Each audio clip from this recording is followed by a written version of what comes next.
A year now, huh? Yeah. Last November? Okay. So I've been there another 3 times since then. Isn't that crazy? So I typically go twice a year. Not always, but it's kind of been for the last few years I've been doing that. So as I said, I was born in Jerusalem, went back in 2008, had an amazing time as an adult, and then thought, man, everybody should go there. And my position as the district administrator, I travel a lot. So I've been to Europe several times already, Bosnia. This last week I was supposed to be in Puerto Rico. I was supposed to come here straight from Puerto Rico, but the flight got canceled.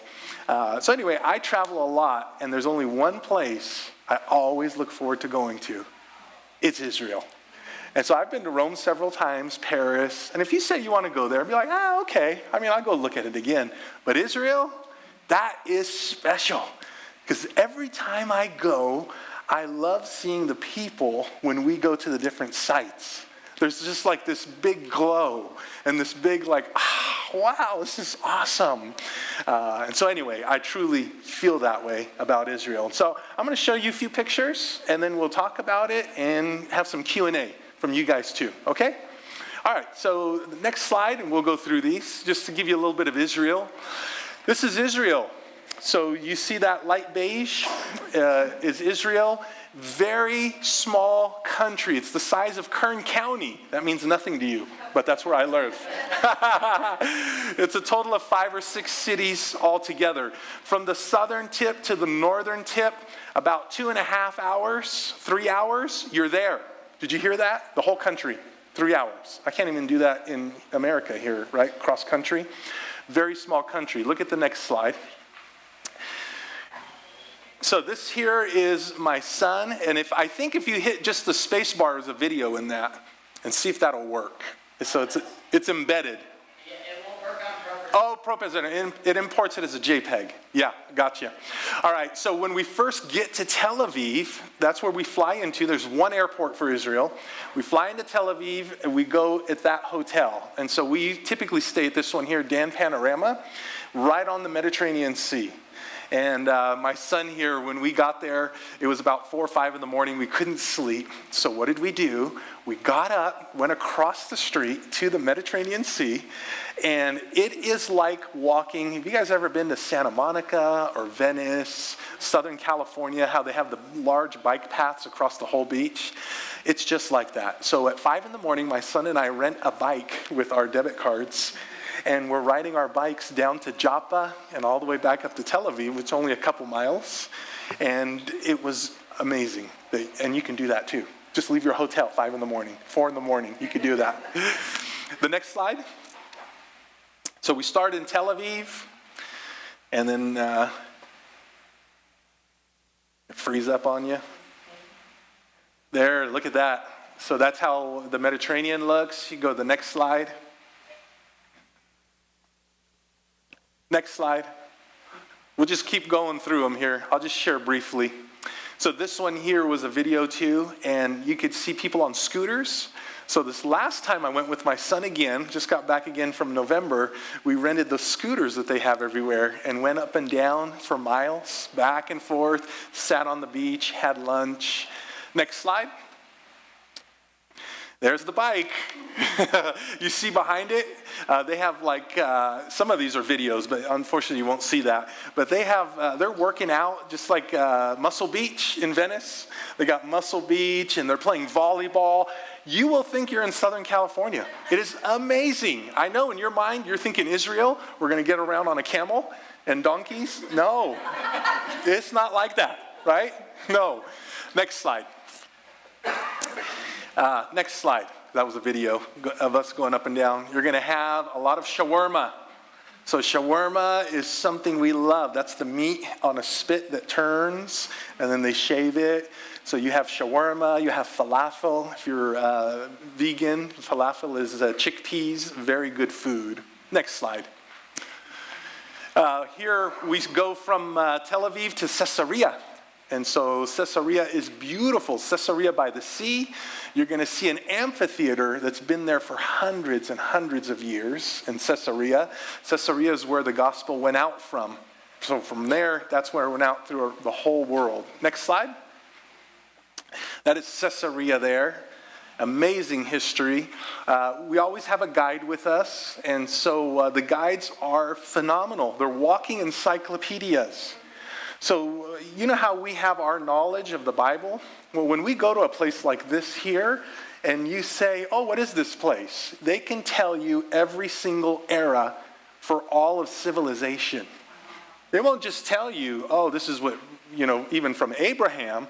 They'll go back from the beginning, And it's like, how do you memorize this? We'll go somewhere and, this was the Byzantine era, and before the Byzantine, it was Helena, and wow. And sometimes you need to know the history to know how it got to where it is today. And so that's what you'll experience. Next slide. After Caesarea, we go to Mount Carmel. Now, who was on Mount Carmel? Elijah, but actually, if you look a little closer, it says Elias. He was the prophet Elias. So in our Bible, it says Elijah, but if you have a King James Bible, it actually says Elias. I had to throw that in there, my name. Right? Right? Yeah. So Mount Carmel is where he killed the 400 prophets, but also, if you go to the next slide, this behind us, we're on top of Mount Carmel. Behind us is the Jezreel Valley, where, what's going to happen there, Jimmy? Armageddon. This is where the final battle is going to be. Right there behind us. Isn't that amazing? So that's Armageddon, where the final war is going to take place. Next slide. We're in Cana here, and this is what an old water pot would look like. So remember when Jesus turned the water into wine? So here is a pot that would hold maybe 20 gallons of water or wine. And so you get to see that and what it looks like. Next slide. The Sea of Galilee. So the Sea of Galilee, Tiberias, that's northern Israel. Okay? So all the way north is the Sea of Galilee, Tiberias. Jerusalem is south a couple hours. 85 to 90% of the miracles that Jesus did were in Tiberias, the Sea of Galilee. So he did a few miracles in Jerusalem, but his whole ministry was up north. So we spend a couple days up north at the Sea of Galilee. Next slide. We did a boat ride at night, and it was the first time I did it at night. And I was like, oh, this is awesome. So usually we do it during the day. We go on a boat across the Sea of Galilee. We have worship music, which is probably my second favorite thing to do there, right? Worshiping on the Sea of Galilee where Jesus walked on the water. So it's like, oh, this is awesome. But we did it at night this time because we were running late, and so we got to see all the lights of the city there. Okay, next slide. I'm with a pastor there. We took 2 churches this last November, and 2 churches are actually going in February. We got 20 going this whole year. They were by the Sea of Galilee. They're collecting rocks right out of the water. And when I first went there, I got a lot of souvenirs, but some of my favorite ones were just like rocks from the Sea of Galilee, from the Dead Sea. Just like, this is real. It wasn't man-made or anything. It's from Israel, and you could do that. Next slide. My son and I, this is the Mount of Beatitudes. Next slide. And so they have the Beatitudes that they have there all across the way. Remember, that's where Jesus taught the Sermon on the Mount. It's the longest recorded sermon that Jesus taught, Matthew 5, 6, and 7, and that's where we're at. Next slide. There's what the boat looks like. They call it the Jesus boat. Next slide. And there we are on the boat. Next slide.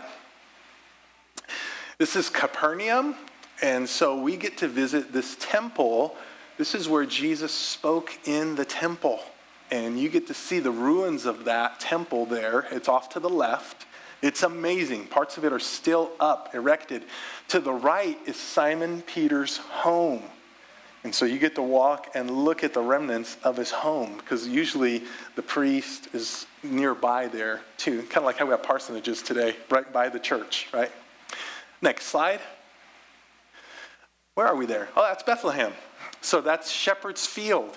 So we're in Bethlehem, and this is where the news came to the shepherds about Jesus and the Shepherd's Field. Next slide. We go to a place in Nazareth, that's up north, Tiberias. We go to a place called Nazareth Village. I love Nazareth Village. It's a place that shows you what life was like 2,000 years ago. So you wonder, well, how did they do their livestock, their agriculture, their clothes? How did they dye their clothes? What kind of tools did they use? We do about an hour and a half tour at this place, and it shows you that. And so this is one of the guys that lives there. He's got these animals behind him, some sheep. This is a video. Go back to that real quick. This is a video, and in front of this guy is a donkey, and what he's doing is that donkey is walking, and it's walking in circles, and there's olives in there, right? And so what it's doing is it's crushing the olives, and the juice is coming out of that. Next slide. This is a video too, and they're showing us, because Jesus was a carpenter, right? So that means he works with drills and, screwdrivers. They had those things back then, but they look different. And that's a drill that he has in his hand. It was 2 ropes, and they would go like that with it, and it could drill into the wood or the stone. Really neat. Next slide. Jericho. Jericho is where Jesus was tempted. They call it the Mount of Temptations. And so we take a cable car all the way up to the Mount of Temptations. That's the pastor to the right, Anthony Flores from Fresno, when we took him and his church. Spoke at our retreat. Yes. Yep, that's right. So we go to Jericho. Next slide. Oldest city in the world. This is my favorite place in the world. So that is Jerusalem. And when I look at this slide, it looks like Disneyland to me. You know what I'm talking about? The castle, it almost doesn't even look real. Like, is that real? And so Jerusalem has 2 parts to it. There's the old city of Jerusalem. That's the old city. 40,000 people live in the old city. And there's that wall that goes all the way around the whole city. Now, Jerusalem is also bigger than that. So outside of the old city, it's also called Jerusalem, but it's not the old city. Okay? And we'll show you some slides of that. Next slide. This is the group. We're standing on the Mount of Olives here. Next slide. This is the Wailing Wall. So this is where the Jews go and pray, right? They call it the Wailing Wall. They also call it the Western Wall. Now, if you read your Bible, there's nowhere in there that says the Jews are supposed to go to the Wailing Wall or pray at the Western Wall. So why do they pray there? Well, you know that the Jews are supposed to pray in the temple. And they had a temple that was built there, right? The first temple, then the second temple, and then the second temple was destroyed in 70 AD. Jesus said not one stone will be left upon another. So it was destroyed. Well, now they have nowhere to pray. That wall right there, called the Western Wall, a portion of that wall was the only thing that was left from the temple when it was destroyed. It was completely destroyed except for a small sliver of it. So what they did was they rebuilt that wall, and they don't have a temple today, so that's the closest they could get to a temple. So that's why they pray there. And that's the kind of stuff you learn when you're there, but there's a lot more to it. I gave you the short version. Next slide. This is the Temple Mount. So where am I standing right now to take this picture? Who knows?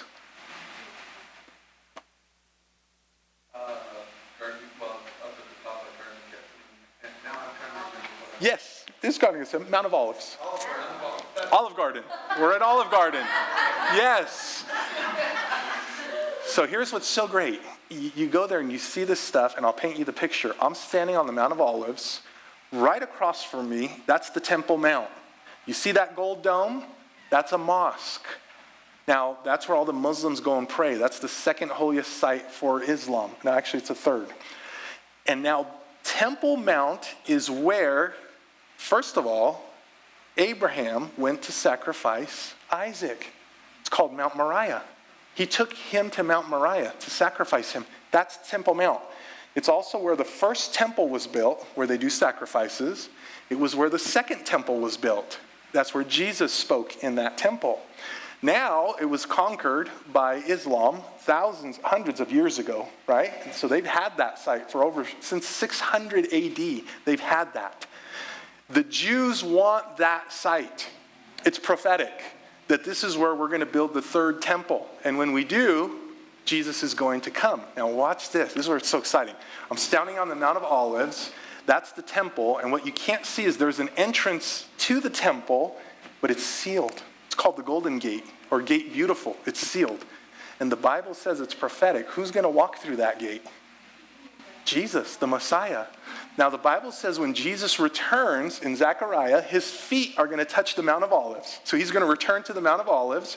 There's going to be a huge earthquake, right? And he's going to walk right into the temple.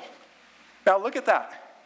It's perfect. There's the Mount of Olives. There's the temple. It lines up. And remember when Jesus would go and pray in the Garden of Gethsemane at the Mount of Olives, and then he would walk into the temple?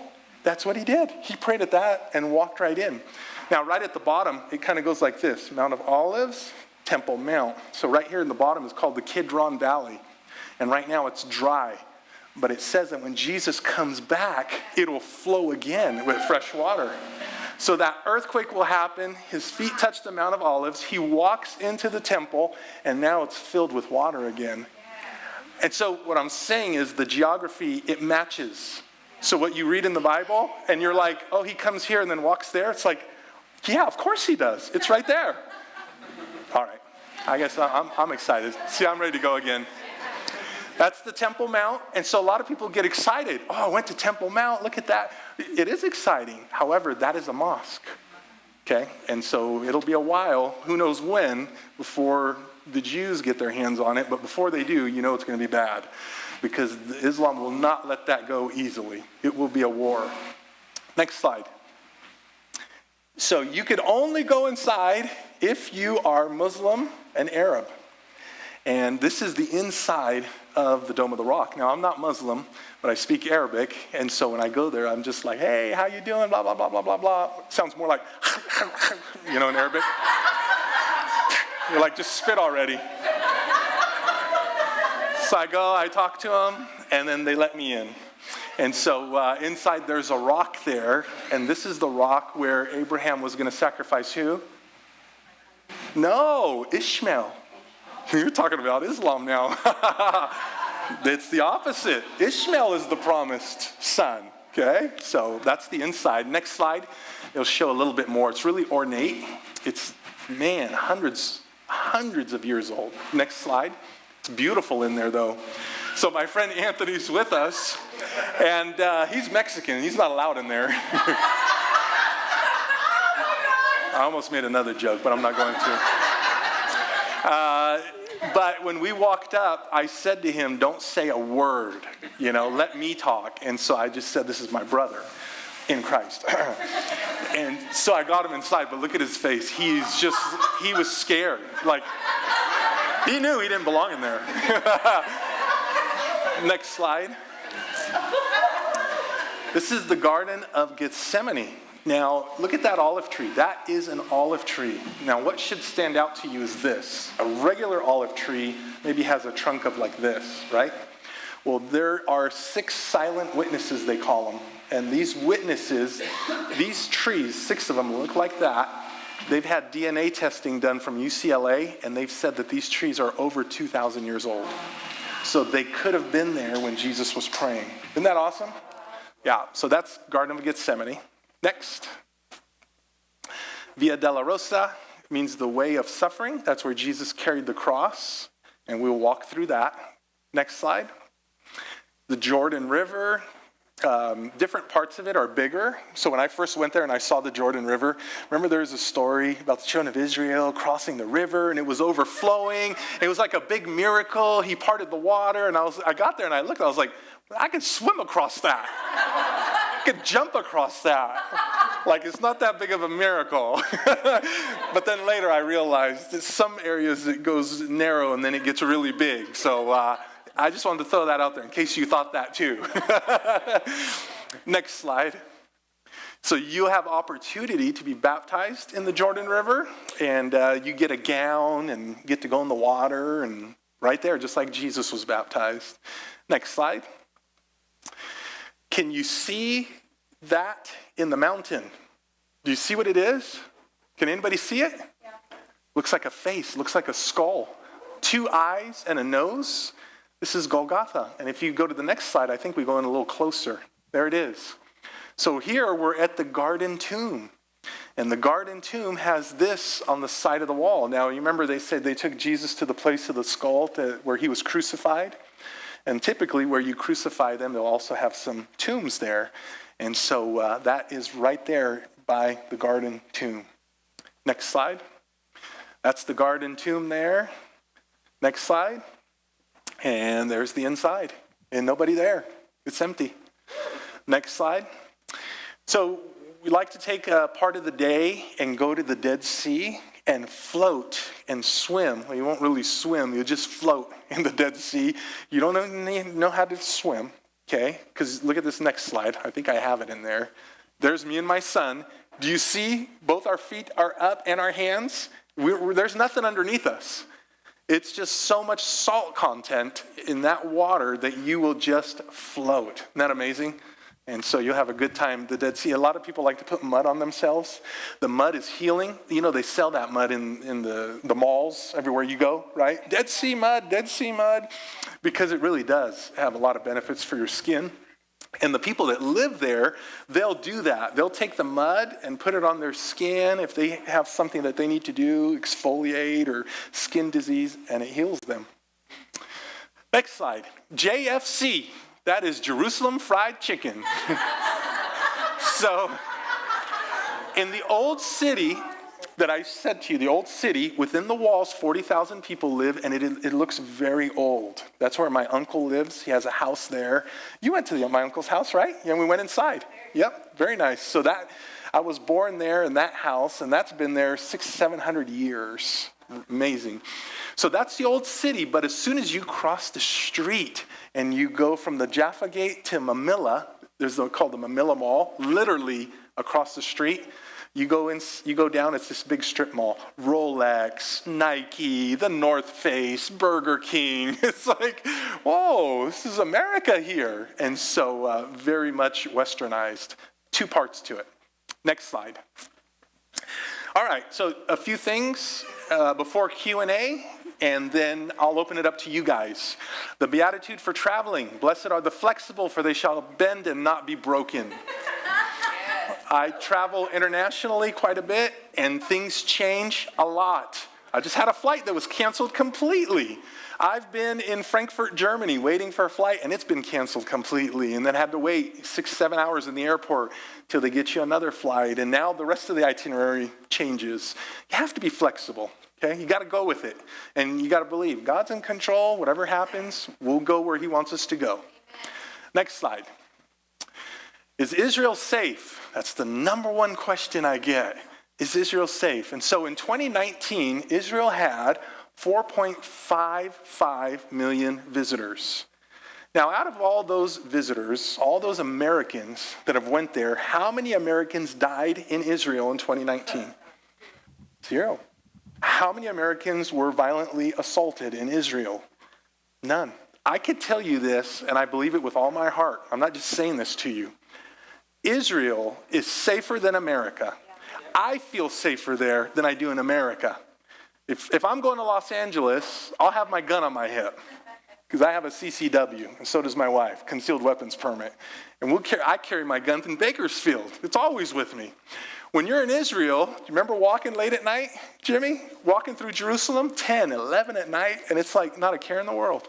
They don't have violent crime like America does, because if they do, they're going to pay for it. Their prisons are tough, so it's a big deterrent. It is safe to travel to Israel. Now, what would you think was the most dangerous country to go to last year? What do you think? Country. What country? What is it? What'd you say? Colombia, North Korea? I don't even think we could go to North Korea. Look at the next slide. By the numbers, Mexico was deadliest for U.S. tourists. I copied that. I didn't want to just type it. I just took a screenshot and put it in there. In fact, Mexico had the most, by far, 196 Americans died in 2018. You believe that? Don't go to Mexico. So a lot of times we do things, we don't even think about it. Oh, we're going to go to Cancun or here and here, and we have a good time, right? But then when you hear Israel, oh, wait a minute, I'm not going there. It's a lot safer, okay? All right, next slide. Travel insurance. Travel insurance is highly recommended. Whenever you travel internationally, it's recommended. I'll tell you why. It can cover canceled flights, health, lost luggage, trip cancellation. So here's what I mean. Say you're in another country like Israel and you get sick and you go to the doctor. Well, your Blue Cross and Blue Shield does not work over there. That does not exist in Israel. You're going to pay. When I was in Bosnia 2 years ago with my oldest son, he got sick. And when the ambulance came, before they would take him, I had to pay. Right there, cash, I had to pay. And then they said, before we discharge him from the hospital, you're going to have to pay. And I was worried. I called my wife, put more money in the bank account just in case. I don't know how much they're going to want. So they did all this x-ray, all this testing, IV, everything, right? And then when they came down, I said, how much I owe? And they go, $80. Wow. Oh, gladly, right? It's like America, it'd be $10,000 for a Band-Aid. But when you get travel insurance, it can cover that. You go to a hospital, something happens. If your luggage is lost, they'll give you $1,000 to $1,500 because you're going to have to buy clothes, right? So anyway, travel insurance is important. Next slide. Prescriptions, over-the-counter drugs. What I do is I get a prescription for antibiotic. I carry Cipro with me. Every time I fly or anywhere I go, I have Cipro. It's an antibiotic. And if I get sick and something happens and, my throat's starting to get sore, I get a fever, I just start taking, what do you think the doctor's going to do? He's going to give you an antibiotic, right? So I have my own with me. I don't go to the doctor. I just take it, okay? My wife's a nurse, and she'll probably tell you it's not that simple. But I don't have time to go to the doctor. Pack over-the-counter drugs. There's no Walmart or CVS in Israel. So I take everything I need. I'll have Neosporin. I'll have all kinds of little creams and stuff. I just have it with me just in case. And I keep these in my carry-on, and they stay with me. Next slide. You buy an electrical adapter for Israel. Very easy, $5. You'll bring a bathing suit for the baptism in the Dead Sea. You always want to call credit card companies, let them know you're traveling, or now you could do it online so they don't freeze your card. They do accept credit cards overseas, not American Express. They don't like that. Not much Discover either. You stick to Visa, MasterCard. Visa's better. And when we're there, we take you to a place you could go shop, a big shopping place, Bethlehem, and they take credit cards, and it's safe. So we'll tell you, if it's safe, use your credit card here, okay? I always tell people, take a picture of your passport, leave it in your phone. We had one guy that lost his passport this last trip in November, and he didn't tell me till the last day. And I said, why didn't you tell me? So we take him to the embassy, to the United States Embassy. Well, we found out you can't just drive into the embassy. You got to make an appointment. It's highly restricted area. So we made an appointment. It wasn't until the next day he could get in, but our flight leaves that night. And so we had to leave him in Israel. And now the tour company that we work with is no longer my cousin's tour. I stopped using him years ago because we have so many people going. The tour company we use has the second or third most tours that they put on in Israel. They do 400 plus tours a year. And so when I told them what was happening, they said, don't worry. They sent a car, picked him up, put him in a hotel. They have their own personal hotel. They drove him back and forth from the embassy to the hotel. He had to stay another 2 days. Had to buy another flight home. So we worked it out. We took care of him. And the company that we use is like that. They take care of us. And we made sure he was taken care of. But by having your passport picture makes it a lot easier. You could prove you are who you say you are. You want to check your cell phone for international plans. Next slide. Just a few random things here. Was that it? Or is there one more there? Is that it? Oh yeah, pack only 40 pounds in your luggage. You want to save 10 pounds for souvenirs. Those crosses get very heavy. And keychains. Yes, most places take cash, credit card. You can exchange money when you get there. No, you do not need any immunizations to travel to Israel. Yes, the water is safe to drink. Next slide. Cost is typically $3,500 per person from LAX or San Francisco based on double occupancy. So you guys are a little bit different. You're in Utah here, okay? And so the flights typically are cheaper from San Francisco and Los Angeles. That's what we do. If we get a flight from Salt Lake City, I've been looking into it, it's a little more expensive. It makes more sense to fly to one of those cities and then fly to Israel, okay? So based out of those two cities, it's $3,500. That's for double occupancy. That means 2 to a room. If you're by yourself, you can try to find a friend to room with.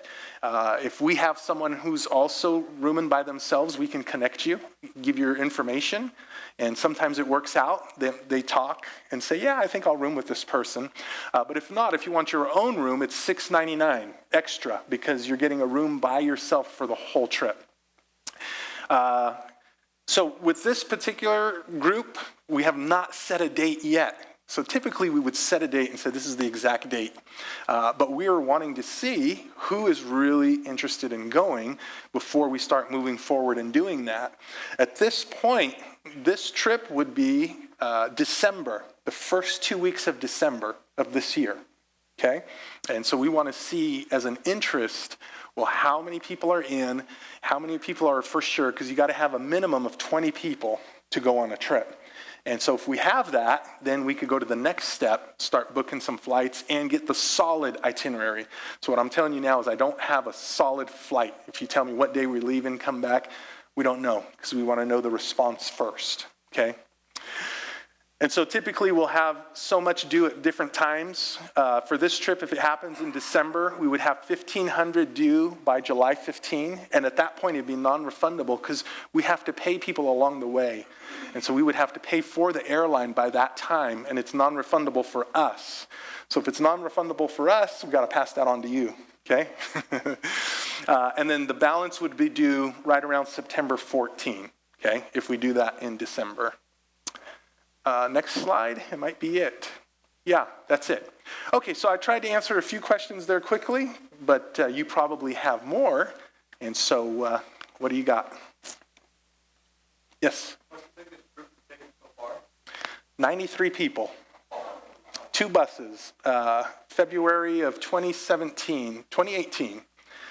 And then in November of this last year, we took 2 churches. One had 51, and the other one had 40, but we had them on 2 separate buses, 2 separate itineraries. Yeah.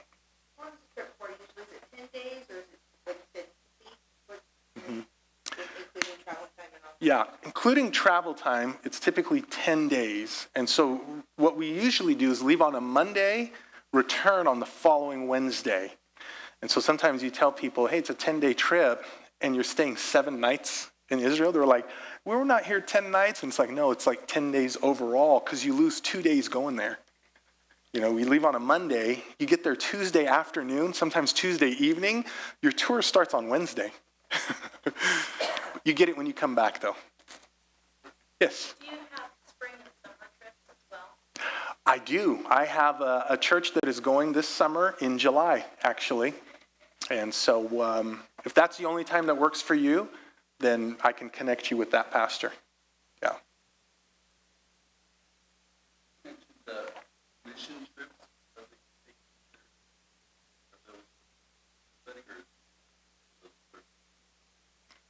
the Missions trips? Yeah, you mentioned earlier in the day, Mm-hmm.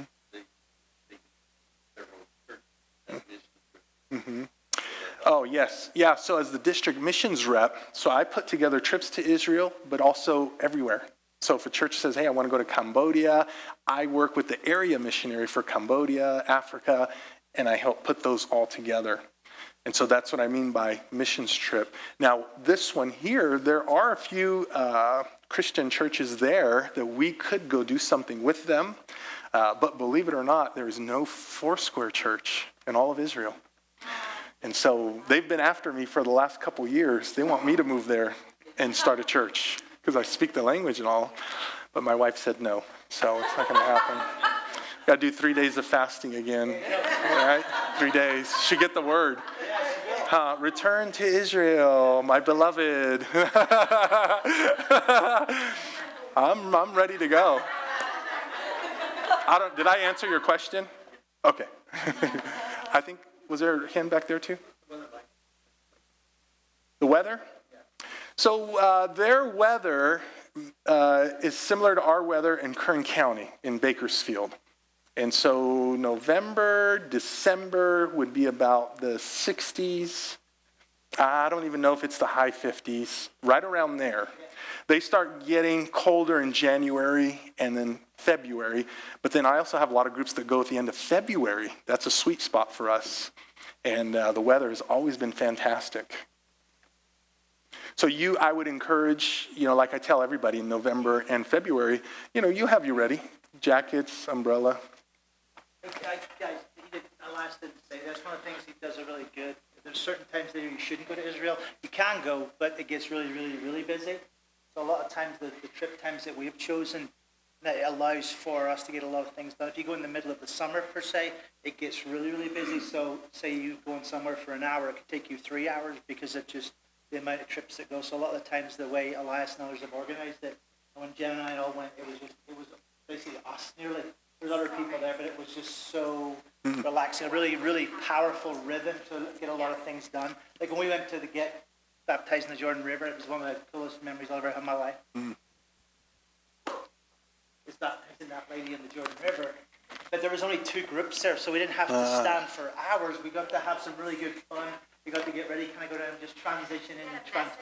Yeah, and it was just exceptional that way. So a lot of times I love what he does is he creates opportunity for us to go outside of the summer stuff, so it's not highly busy. So that's one of the things I always sorry. Yes.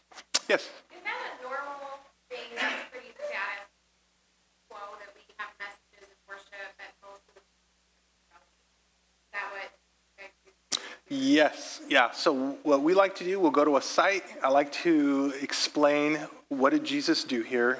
What did that mean at that time? And what does it mean to us today? So you all know I married the hottest, sexy, brown Filipino chick in the world. And one of the things that she does really, really well is travel stuff. So here's reality, because she's listened to Elias, and she just instantaneously gets into it. If we left the 6th of December, any idea how much you think the flight from Salt Lake would be? Want to guess? 6,000? Nope. From Salt Lake to Tel Aviv, $941. From here. So that's why Elias is going, hey, he's been so fantastic really the last few months, but I don't want to pressure people. I'd love you to come talk and let's see when it works. But there's a 6th of December from Salt Lake to Tel Aviv. We'd have to work with Elias and make sure. Yes. But $941. So that's a great estimate. So I think if we flew to LA now, it would be about $3,800.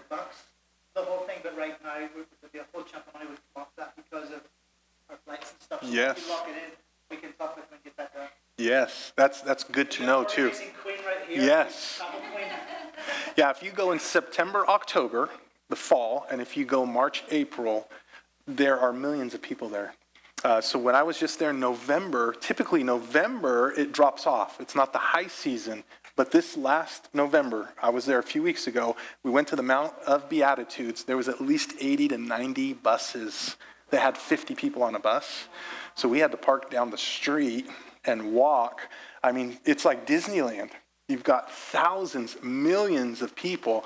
And so we try to navigate around that. So I typically don't go during those high season months because it's not the same. I mean, I will. Like this year, I'm going in October. But I'm taking my in-laws. It's just not my preference. If I had a choice in it, I'd move it.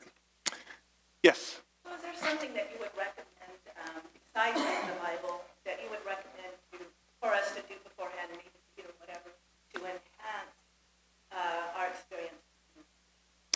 Yeah, I mean, just read the Bible, like you said, especially the New Testament and the Gospels, because when you read about Jesus and where he went and what he did, that's what we highlight the most. So if you want to focus somewhere, focus on the Gospels.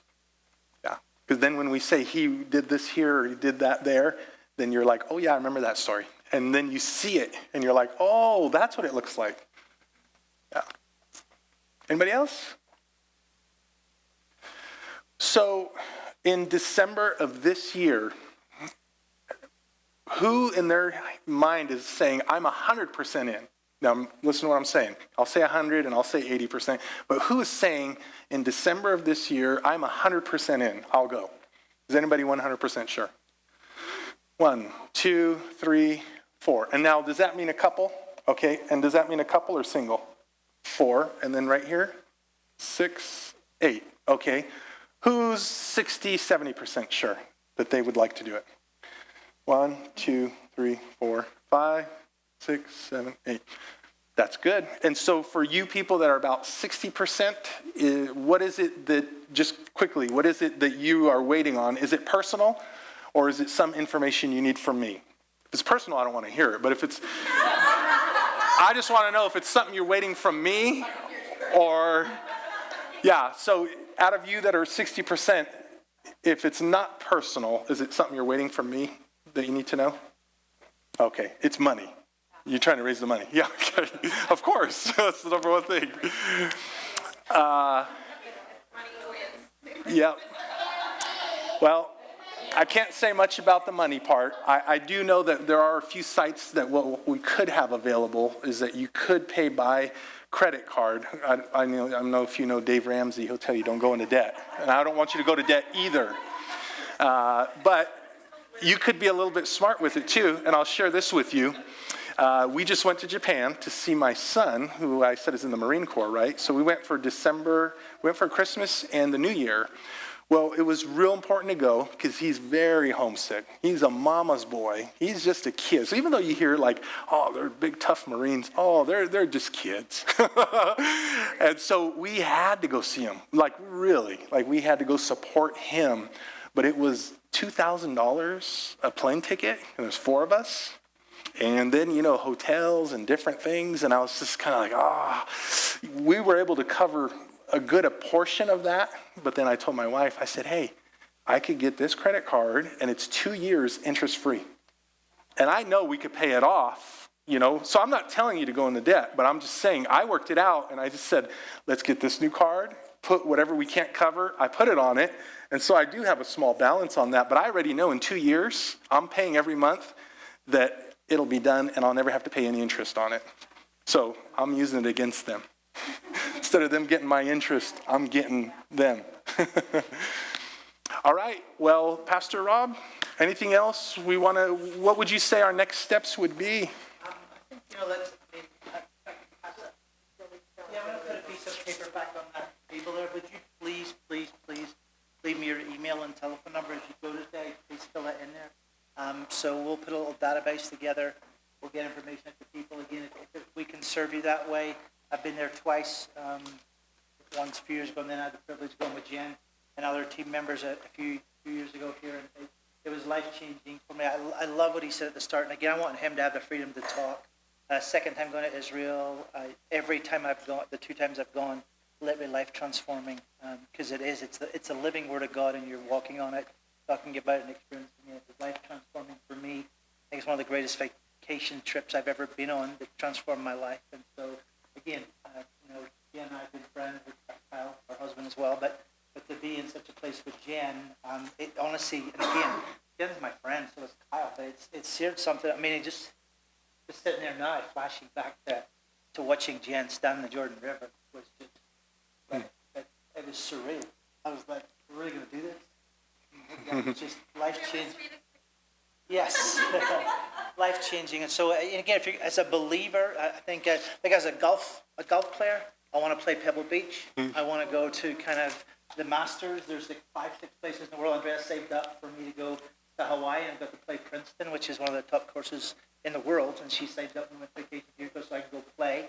And so as a golfer, there's those moments, right? As a soccer player, Manchester United, AC Milan, et cetera, there's things you want to go do that are a part of that journey. As a believer, there is nothing more profound than walking in Israel with people that have an understanding of what took place and how it unfolded. So as a believer, do that sort of stuff. I think it's one of the most greatest things a believer could do to enhance their walk and their understanding. When I hear people talk about, even the last today, just some of the things he was saying this morning, and flashing back to some of the places in Israel that we talked about those sort of things, but to listen to people talk about that, it became alive in that sense. So I just encourage you here in the next week or so, if you're interested, Andrea's going to help me put a little database together. Please give us your email and your telephone number. We'll send out, hey, if you're interested, let me know.